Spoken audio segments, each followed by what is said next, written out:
Welcome back to the Sharing English podcast, where we explore stories from the English-speaking world, spoken slowly and clearly for curious English learners like you.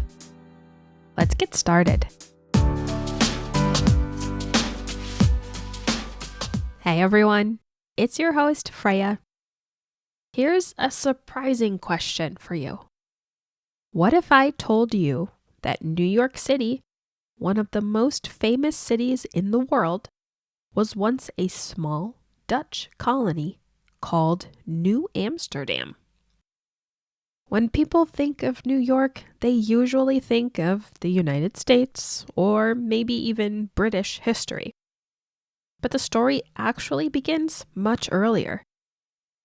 In today's episode, we are going to explore how New Amsterdam became New York and the people who lived on this land long before Europeans arrived. Before any European settlers arrived, Manhattan Island was home to indigenous peoples. One of the main groups in this area were the Lenape, also known as the Delaware people. They had lived in this region for generations long before the 1600s. The Lenape were part of a larger network of indigenous communities across the region that we now call the northeastern United States. They lived in villages, hunted, fished, and farmed, and had deep connections to the land. For them, the land was not something to own in the same way Europeans understood it. Instead, it was something to live with, share, and care for. This is important to understand because when Europeans arrived, they brought very different ideas about land, ownership, and control. Now, let's move forward to the early 1600s. At this time, European countries were exploring and building trade networks around the world. One of these countries was the Netherlands. A trading organization called the Dutch West India Company sent settlers to North America to build a colony and control trade, especially the fur trade. They chose an area we now know as Manhattan Island. And as we just discussed, this was not empty land. It was already home to indigenous communities. The Dutch named their settlement New Amsterdam, after Amsterdam in the Netherlands. At first, it was a small trading post, not a large city. But it was in a very good location for trade, with access to rivers and the Atlantic Ocean. Even in its early days, New Amsterdam was a diverse place. People living there included Dutch settlers, other Europeans, enslaved Africans, and indigenous peoples in the surrounding area. Different languages were spoken and different cultures were present. This diversity is something that still defines New York City today. One of the most famous and cringeworthy stories in U.S. history is the idea that Manhattan was, quote unquote, bought for about $24 in today's money. This story is often connected to a Dutch official named Peter Minuit. According to historical records, he made an agreement in 1626, exchanging goods for the land with local indigenous people, including members of the Lenape. But this story is often misunderstood. As we talked about earlier, the Lenape and many other indigenous groups did not have the same concept of land ownership as Europeans. Land was not usually seen as something that one person could sell permanently. Instead, it was shared, used by communities, and connected to identity, culture, and survival. From the Dutch perspective, this agreement was a purchase. They believed they now owned the land permanently. But from the Lenape perspective, the agreement may have been understood very differently, possibly as permission to share or use the land, not to take complete and permanent control of it.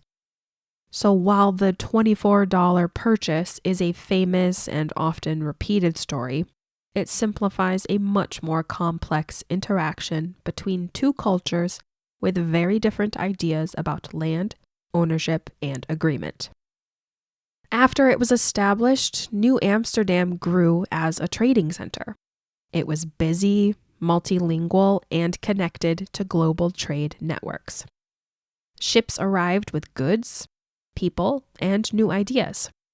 Even at this early stage, the city had a kind of international character. But in 1664, a major change happened. English ships arrived in the harbor and demanded control of the colony. At the time, the Dutch governor was Peter Stuyvesant. He prepared to defend the colony, but many settlers did not want to fight. In the end, the Dutch surrendered without a major battle. After the English took control, they renamed the colony New York. The name came from the Duke of York, who later became James II of England. With this change, the colony became part of the English system in North America. After the English takeover, some things changed. English became the dominant language, and political control shifted. But many things stayed the same. The city remained a center of trade, it continued to grow, and it remained diverse. This continuity is an important part of its story.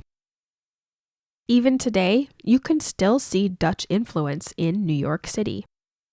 For example, the borough of Brooklyn comes from the Dutch name Breukelen. The neighborhood Harlem comes from the Dutch city Haarlem. There are also English words that come from Dutch, such as cookie or boss, which comes from the word baas. These small details show how language and culture continue long after political control changes.